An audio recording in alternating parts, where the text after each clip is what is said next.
बहुत बहुत स्वागत है आपका हमारे चैनल पर। तो जितने भी भाई CPLO अपने साथ जुड़े हुए हैं, अगर कोई अभी तक भी ग्रुप में ज्वाइन नहीं है तो ग्रुप को ज्वाइन कर सकता है। ग्रुप का लिंक आपको भाई डिस्क्रिप्शन में मिल जाएगा। तो आज की वीडियो का जो अपना टॉपिक है वो है कि जैसे आपको पता है जो आपकी PPP वेरिफिकेशन पे लॉगिन जैसे आप करते हो तो वहाँ पे 3 प्रकार के भी वेरिफिकेशन आई हुई हैं। पहली वेरिफिकेशन जो आप कर रहे होगे DOB टैगिंग की, और दूसरी वेरिफिकेशन आप कर रहे होगे मैरिटल स्टेटस की कर रहे होगे, ठीक है। और तीसरी वेरिफिकेशन जो आपकी एक नई आई है वो दिव्यांग वेरिफिकेशन आई है। जो भी आपके गांव में कोई हैंडीकैप्ड है, कोई दिव्यांग है, किसी भी तरीके से दिव्यांग है, मान लो किसी को मान लो ब्लाइंडनेस है कोई, या किसी को कोई अन्य प्रकार की कोई भी मान लो किसी भी प्रकार का हैंडीकैप्ड है, तो उसकी वेरिफिकेशन उसमें आई हुई है। तो आपने उनका वहाँ पे डिटेल फिल करनी है और उनका UDID कार्ड अपलोड करना है। उसमें क्या बड़ी समस्या आ रही है कि उनकी वेरिफिकेशन करने के बाद आपको UDID कार्ड अपलोड करना कंपलसरी है। ऐसा ऑप्शन नहीं है कि आप UDID कार्ड के बिना उनको कि हाँ ये दिव्यांग है वहाँ पे यस कर दो। तो भैया UDID कार्ड होता क्या है सबसे पहले तो वो भी यहाँ से आपको पता चल जाएगा। तो UDID कार्ड मेनली क्या होता है कि जो भी दिव्यांग होते हैं उनका एक आइडेंटिफिकेशन कार्ड बनता है। जैसे लगा लो कि आधार कार्ड होता है, वैसे ही उनका एक कार्ड बनता है और उनका स्पेशल एक UDID उनको नंबर मिलता है। यानी वो दिव्यांग हैं तो उनका दिव्यांग का एक कार्ड बनेगा और उस कार्ड का एक यूनिक नंबर होएगा, ठीक है भाई। तो सर्टिफिकेट अलग चीज़ होती है, जो आपका दिव्यांग वाला हैंडीकैप्ड वाला सर्टिफिकेट होता है वो अलग चीज़ होती है और UDID अलग चीज़ होती है। कहीं आप वहाँ पे कोई सर्टिफिकेट अपलोड करते रहो, ऐसा नहीं है। UDID कार्ड होना ज़रूरी है। UDID के कार्ड के बिना आप उसको येस और नो नहीं कर सकते, ठीक है भाई।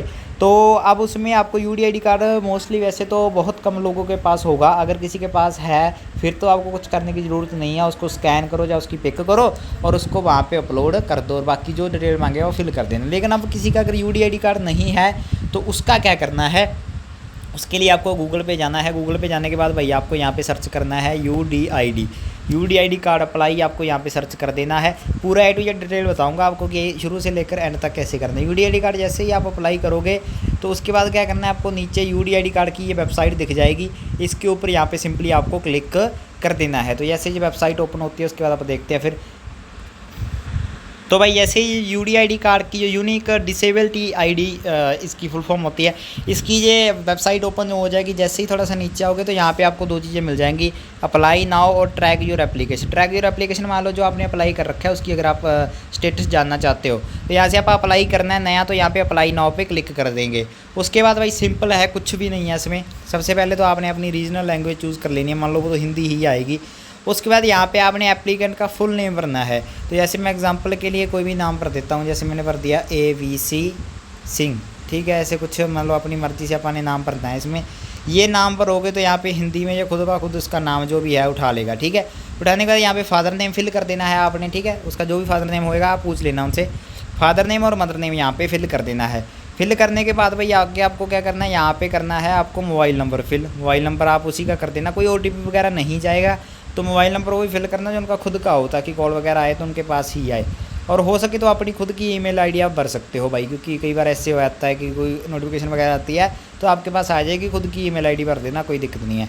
उसके बाद आप उनके आइडेंटिटी प्रूफ से देख सकते हो, कोई भी उनकी जो डेट ऑफ बर्थ होगी यहाँ पे डेट ऑफ बर्थ आपने फिल कर देनी है। फिल करने के बाद यहाँ पे कैटेगरी चूज़ करनी है कि कैटेगरी कौन सी, मान लो जर्नल है, OBC है, जो भी है। जेंडर चूज़ कर लेना है, मेल है फीमेल है, ठीक है। उसके बाद ब्लड ग्रुप आप छोड़ सकते हो भाई। इसमें देखो जो चीज़ों पे स्टार लगा रखा है ना वो आपको कंपलसरी है। मान लो जिस चीज़ पे स्टार नहीं लगा हुआ तो वो आपके लिए ज़रूरी नहीं है, चाहे आप फिल ना करना, ठीक है, अगर आपको नहीं बताया तो। उसका रिलेशन विद पर्सन यानी अप्लाई कौन कर रहा है। अप्लाई अगर भाई आप उसके खुद के आइडेंटिटी प्रूफ से करोगे तो आप फिर यहाँ पे सेल्फ पे क्लिक कर देना। मैं जो भी कर रहा हूँ मैं सेल्फ से ही कर रहा हूँ तो यहाँ पे सेल्फ क्लिक कर दूँगा। सेल्फ अगर आप क्लिक करेंगे तो यहाँ पे उस कैंडिडेट की फ़ोटो और ये साइन मांगेगा। साइन कंपलसरी नहीं है, फ़ोटो अपलोड कर देना भाई। फ़ोटो अपलोड करके उसका साइज़ थोड़ा सा ना कोई भी वेबसाइट पे जाके रीसाइज इमेज 100 KB करके उसका साइज़ 100 KB से कम कर लेना और यहाँ पे अपलोड कर देना। फ़ोटो कंपलसरी है, साइन कंपलसरी नहीं है। उसके बाद देखो भाई पर्सनल इनकम यहाँ से आप कर देना कि हाँ ठीक है ये 10,000 से कम है, जो भी उससे पूछ लेना। क्वालिफिकेशन वगैरह ये वैसे इनकम भी कोई ज़रूरी नहीं है, कंपलसरी नहीं है, तो इसको भी छोड़ सकते हो आप, ठीक है। आगे आइडेंटिटी प्रूफ कहेगा। ये आइडेंटिटी प्रूफ में भाई आधार कार्ड का ऑप्शन है तो आप आधार कार्ड फिल कर देंगे। आधार कार्ड की एक PDF बना लेना। PDF बना के यहाँ पे उसका साइज़ 500 KB से कम में ही होएगा, वैसे ज़्यादा इतनी बड़ी होती नहीं PDF। तो उसको यहाँ पे आप अपलोड कर देना। अपलोड करने के बाद यहाँ पे आधार कार्ड नंबर फिल करके यहाँ से इसको एग्री कर देना। एग्री करने के बाद नेचर ऑफ डॉक्यूमेंट यानी एड्रेस प्रूफ वो भी सेम आप आधार कार्ड ही भर देना। जैसे मैं जाऊँगा तो मैं यहाँ पे आधार कार्ड का ऑप्शन मिलेगा, आधार कार्ड पे क्लिक करूँगा, वही सेम PDF यहाँ पे अपलोड कर दूँगा। उसका जो भी आपका एड्रेस होएगा यानी उसका पर्सनल एड्रेस यहाँ पे फिल कर देना, गाँव वगैरह का नाम लिख देना, स्टेट चूज़ कर लेना, हरियाणा, डिस्ट्रिक्ट चूज़ कर लेना अपनी, और तहसील चूज़ कर लेना। उसके बाद ब्लॉक और विलेज, यहाँ से विलेज सेलेक्ट होएगा तो विलेज अपना जो भी गांव है वो सिलेक्ट कर लेना। यहाँ पे आपका खुद का पिन कोड, आप जो भी आपका होता है उसका पिन कोड भर के आगे आता है ये ऑप्शन डिसेबिलिटी टाइप। भाई अब डिसेबिलिटी टाइप का क्या है, वैसे तो मोस्टली जो आपका सर्टिफिकेट आएगा उसके ऊपर लिखी होएगी।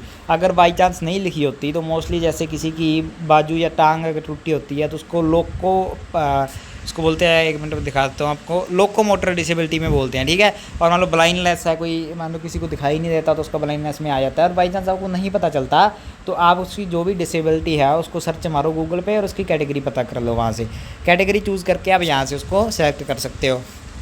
डिसेबिलिटी बताती हैं, ज़रूरी वैसे कंपलसरी नहीं है, बता सकते हो कि हाँ ये पहले ही थी या एक्सीडेंट से हुई है, कैसे हुई है। ये पूछ रहा है कि डिसेबिलिटी पे बर्थ की, बर्थ से है या बाद में हुई है। अगर बर्थ से है तो यस आ जाएगा, अगर बर्थ से नहीं है तो नो करके यहाँ पे डेट फिल कर देना कि कौन से साल में मान लो डिसेबिलिटी ये उनकी आई थी। उसके बाद मैंने यस कर दिया, चलो ठीक है। अगर आपके पास डिसेबिलिटी सर्टिफिकेट सामने वाले के पास है, अगर है तो उसको यस कर देना। यस करके देखो यहाँ पे अपलोड कर देना, उसके सर्टिफिकेट की PDF बना के यहाँ पे अपलोड कर देना। रजिस्ट्रेशन नंबर उस पर लिखा होता है, एक गोला सा बना के उसमें 203 197 ऐसे करके वो रजिस्ट्रेशन नंबर लिख देना। और उसके बाद इशूइंग ऑफ सर्टिफिकेट की डेट जो भी है वो डेट यहाँ पे फिल कर देना। और उसके बाद इशूइंग अथॉरिटी क्या, देखो भाई उसमें लिखा होता है वैसे तो, अगर तो किसी हॉस्पिटल के द्वारा बना है तो उसको आप लिख सकते हो मेडिकल अथॉरिटी। अगर किसी ऑफिसर वगैरह ने बनाया है वो स्पेशल तो आप चीफ मेडिकल ऑफिस लिख सकते हो, ठीक है। तो वो आप उस पर देख के फिल कर लेना। अगर आपको समझ में ना आए तो इसमें मेडिकल अथॉरिटी कर देना, ठीक है। डिसेबिलिटी परसेंटेज वो भी सर्टिफिकेट पे लिखा होता है, 70% 80% यहाँ पे फिल कर देना। उसके बाद आ जाता है भैया आपने अब हॉस्पिटल का करना है कि देखो hospital for assessment issue of UDID card disability certificate कि यहाँ से आपका ये कार्ड इशू होएगा, कहाँ से आपने इशू करवाना है। तो जो आपके नज़दीक में मान लो हॉस्पिटल आए, अभी मैंने ऊपर अपना एड्रेस सेलेक्ट नहीं किया था तो इस वजह से यहाँ पे नहीं आ रहे, लेकिन यहाँ पे हॉस्पिटल के नेम आ जाएंगे, आपने सेलेक्ट कर देना है। और क्योंकि आप किसी और हॉस्पिटल से ट्रीट नहीं करवा रहे तो नो आ जाएगा, मान लो कहीं पे इलाज नहीं चल रहा उस चीज़ का ना। हॉस्पिटल का नेम चूज़ करके यहाँ पे कैप्चा फिल कर देना, जैसे 6+2 8 है तो मैं 8 फिल कर दूंगा। आई हेयर भी स्टेटर पे यहाँ पे करके जैसे ही आप सबमिट पे क्लिक करोगे, अब मैं कर नहीं सकता क्योंकि मैंने डिटेल नहीं फिल की, जैसे ही आप सबमिट पे क्लिक करोगे एक बार दोबारा वो टिक करने के लिए आ जाएगा कि सारी डिटेल भाई आप चेक कर लो। चेक करके टिक कर देना। टिक करने के बाद फाइनल सबमिट जैसे ही करोगे आपके पास 2 चीज़ें आएंगी, एक आएगी आपकी एप्लीकेशन और एक आएगी आपकी एप्लीकेशन रिसिप्ट। तो एप्लीकेशन रिसिप्ट और एप्लीकेशन दोनों को डाउनलोड करके सामने वाले को या तो सेंड कर देना या प्रिंट निकाल के दे देना, वो 2 चीज़ें संभाल के रखेगा। और उसके बाद आपके हॉस्पिटल में जैसा प्रोसेस है वहाँ पे उनको भेज देना, मान लो जिस दिन उनका होता है, जैसे हमारे इस साइड तो वेडनेसडे को बुधवार को होता है तो बुधवार को उनको भेज देंगे हम। तो आप पता कर लेना कि किस दिन वहाँ पे वेरिफिकेशन होती है, उस दिन वहाँ पे वो चले जाएंगे। उसके बाद जस्ट आपका जो UDID कार्ड है वो बन के आ जाएगा। बस यहाँ पे आप एप्लीकेशन स्टेटस वगैरह पे जाके चेक कर लेना, वहीं से वो डाउनलोड हो जाएगा। बस इतना का काम है और कुछ भी नहीं है इसमें। यहाँ से UDID कार्ड जैसे ही बन जाएगा उसकी PDF डाउनलोड होएगी, चाहे वो अपलोड कर देना, चाहे उसका प्रिंट निकाल के उसकी PDF बना के दोबारा अपलोड कर देना। भाई इतना का काम है, ज़्यादा लंबा काम नहीं है। और इस चीज़ के आप पैसे कस्टमर से ज़रूर लेना भाई, कम से कम 100 रुपया इस फॉर्म अप्लाई करने का। फ्री में किसी का मतलब आपकी मर्ज़ी है करना ना करना, लेकिन ये काम फ्री का है नहीं। मान लो किसी ने कहा नहीं कि आपने ये फ्री में करना है, तो अगर आप प्रिंट वगैरह निकाल के दोगे, लेमिनेशन करोगे, अप्लाई करोगे तो उसकी जो फ़ीस है 50-100 रुपये जो आपकी मर्ज़ी है वो आप ले सकते हो, कोई आपको रोकेगा नहीं। तो ये UDID कार्ड भाई कंपलसरी है क्योंकि UDID कार्ड के बिना काम चलेगा नहीं। तो यही थी आज की वीडियो। अगर आपको बढ़िया लगी तो वीडियो पे कमेंट कर देना भाई, छोड़ देना बढ़िया सा कमेंट। और बाकी अपने ग्रुप को ज्वाइन कर लो भाई, जो भी आपकी CPLO की मांग होएगी वो प्रॉपर तरीके से उठाने की कोशिश की जाएगी। हर तरीके से जो भी संभव कोशिश होएगी वो आपकी हेल्प करने की जाएगी। धन्यवाद।